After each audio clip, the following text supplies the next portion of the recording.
Hello everybody, welcome back to another episode of your OGR, as today we got game 42 as the Oilers took on the Los Angeles Kings and unfortunately fell 6-3 in a game where it was just not great for the Edmonton Oilers. We played horrendous defensively, and I mean horrendous defensively in this game. There wasn't a whole lot of bright spots in this game, to say the least. Unfortunately, we do have to say that there wasn't a whole lot of bright spots. But yeah, Nurse and CC, they played like absolutely booty. Like they played like ass. They didn't play very good. We got to see both goalies in Skinner and Campbell. Skinner, I thought, was really good throughout the night. He made a lot of big saves. He did get pulled, and then Campbell went in, and Campbell didn't do very good either. There was just a lot of problems with the team. Same problems that we're going to be talking about again that we talked about in the last OGR. So I'm really pumped up to talk about the same issues once again. So before we get into talk about the same crap, I'd like to just say, if you are new to the channel, make sure to hit that subscribe button and hit that like button as well. It'll be very much appreciated there, guys. So first of all, I want to talk about Nurse and CC because I think this is the most pivotal topic that I really want to go down and talk about, because I am so done with this two guys being a fucking defensive parent in the NHL. They are fucking garbage, but Mr. Woodcroft and Manson decide, you know what, we're going to keep this fucking defensive parent together. It's one of the worst defensive parents in the fucking NHL. Does no one understand that? Because every fucking time I watch these two guys play, it's a bunch of buffoons out there, man. They don't know how to play defense. There was one play where it got bounced off the boards, with CC bounced it off the boards. It kind of went towards Arvidsson. Instead of Nurse realizing, oh, there's a fucking guy behind me, and go play defense. Oh, no. He does not play defense. He just lets the guy walk right on by and takes an easy shot on Jack Campbell to score an easy goal. Nurse and CC have been incredibly crappy, man. They have been horrible. Absolutely horrendous. It is disgusting how bad this defensive parent has been, and why we don't change it, I don't know. I simply do not know why we continue to keep the same defensive parents together. It makes no sense to me. This reminds me so much of the year where we just stuck Barry and Nurse alongside of each other, and that was the only defensive parent that we played. We didn't play anybody else but those two guys, and it makes no sense to me why we continue to play those two guys together, because it's simply not working. They're not playing very well defensively. It's not working at all. Nurse has been crap. CC has been crap. I think CC's playing way too much minutes, and like I was saying a long time ago, I think bumping Bouchard up to the top defensive pairing, where I think that pairing will do a lot better, and then bumping down CC to play alongside of Broberg, I also think will work pretty good. Now, Broberg and Bouchard have been amazing. I love that defense pairing. It's been amazing, but we got to try something new for our top parent. Our top parent is our most pivotal thing, and it's almost any team's pivotal thing. You know, that's what's going to make you a team or not, if you have a great, amazing first pairing of your defense, and simply we do not. We don't have a first pairing that could actually log a decent amount of minutes, and we're halfway through the season. We still haven't made a trade. It's still very concerning.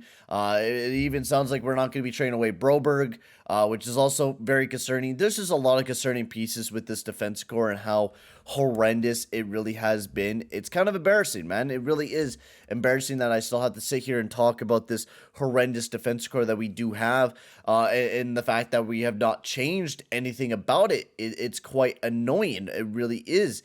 Like, I don't want to be sitting here complaining about the same goddamn thing every time I jump on here, because simply I really don't. I don't want to be complaining about the same thing every time I make a video where I gotta talk about the defensive core and Nurse and CC being horrendous again, or I jump on my live stream and I have to talk about the same damn thing over and over and over again. And also another thing, we were horrible on the PK. Absolutely horrendous on the PK. We'll get into the scoring summary as Kopitar, well, he got his 1100 point against us, as Kevin Fiala buries his 14th goal of the season, who's been red hot lately for the LA Kings. It was an absolute beautiful snipe, which it was not covered. He was in the dry saddle type area, and he had all the time in the world just to take a beautiful shot and bury it into the back of the net. And then once again, another goal against the two PKers in Yamamoto and McDavid. They weren't able to break it out. Fiala just made some really nice moves, stripping it away from both Kulak and Yamamoto, and was able to bury it in the back of the net. I don't know why we haven't tried Puljujärvi on the PK yet. Makes no sense to me, but yeah, let's keep throwing Yamamoto out there because, yeah, that's a real great idea there, guys. Really, really loving that idea. And then Kayla Yamamoto was able to get one right back by a nice shot from the point from Nurse, and Yamamoto was able to tip it right into the back of the net for the Edmonton Oilers. Now, give me this, all right? So, riddle me this, boys. We're on a or the Kings are on the power play, right? So, you would think, playing defense, we wouldn't allow a breakaway, Yeah, right? So, the Kings are dashing it up, and then they throw this pass all over to Kempe, and guess who has a breakaway? And who broke through 3 defenders. Oh, yeah, Adrian Kempe, right. Yeah, I don't know what we were doing with this defensive play. Fiala threw up a beautiful pass over to Kempe to bury his 16th goal of the season on a breakaway. But we allowed a lot of breakaways in this game, and it broke my mind how forward our defense were. They were so forward, they'd even see Kempe behind them. And for me, I think that is ridiculous that, we're sitting here talking about us being on the PK. We've already had a big night, like where they've already scored on the 2 of the first power plays that they had. So we got to play really good defensively. But yet we're at the fucking red line, and we have a Adrian Kempe behind us somehow, and no one realizes that Kempe is behind us. That was embarrassing, and that's mainly the reason why that Skinner got pulled in this game was because of the fact that we were playing horrendous defensively. This was horrendous. It truly was. This was bad defensive work from the Edmonton Oilers once again. Oh, who knew? Who knew? I got to talk about the same damn thing over and over and over again. Love it, man. I love how I get to talk about the same damn crap every game with this team. It's so fun. It's so bloody fun, man. Woo! I love talking about the same damn problems over and over and over again. Woo! I love it. And then McLeod, as you guys can see, I'm going mentally goddamn insane with this team, bro. Same crap, same day, same everything with this damn team. But do not worry, we get within 2 again. McLeod scoring his 4th goal of the season, which was a beautiful rebound goal for him. Nice shot from the point from Bouchard. And McLeod was able to tap home the rebound. And then right after that, Iafallo got his 7th goal of the season, which was also a nice one for the Kings. Nurse, that was the bad defensive play where I said CC bounced off the boards, basically right to Arvidsson.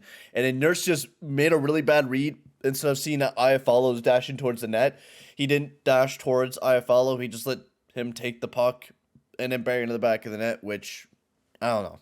I don't know, man. Things don't make sense to me anymore, all right? And then McDavid got his 34th goal of the season by a nice stick lift, turning over the puck, and then he dashed in, just sniped it right in the back of the net. But it was not enough for the Oilers to make a comeback as the Oilers lost 6-3 with Arvidsson getting the last goal with an empty netter. Rough game here for the Oilers, man. Really rough game. I was not a big fan of it. Really was not. Did not like a lot of the things. I think the only line that I really did enjoy was Hyman, Draisaitl, and McLeod. I thought they were absolutely amazing throughout the night. They were just kings out there. They dominated, played really well. Costa, McDavid, Yamamoto, they just sucked, man. Holy crap. I think Puljujärvi would be a better option, throwing him up on the top line than what we're doing with Yamamoto and Costa, and that's just horrendous. But, we're burying Puljujärvi down the 4th line for no apparent reason. That's the thing that boggles my brain. Like, Puljujärvi and Hyman and McDavid were having, like, some of the best games. They were playing amazing. We were losing, some of the games at the time, but they were actually playing quite well. I think it was one of our best top lines. And then they just bumped Puljujärvi down the 4th line and barely giving him any minutes. And we're actually giving Janmark and Fogel more goddamn minutes than what we're giving Puljujärvi, which I think is just embarrassing. I just want Puljujärvi gone, quite honestly. I love the guy. I really enjoy the player, but I think he's better off somewhere else. The Edmonton Oilers are just such a douchebags of handling and developing players that I think Puljujärvi needs to go somewhere else.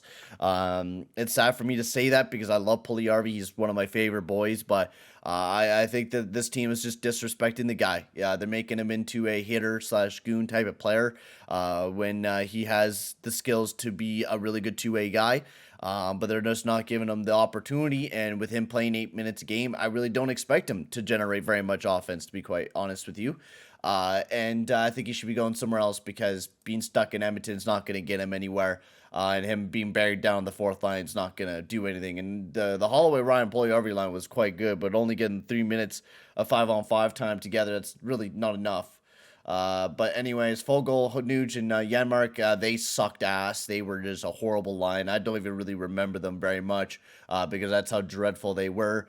Defensively, we already talked about it a little bit, but Kulak, Barry, they were okay, and then Broberg and Bouchard were one of our best defensive pairings throughout the night.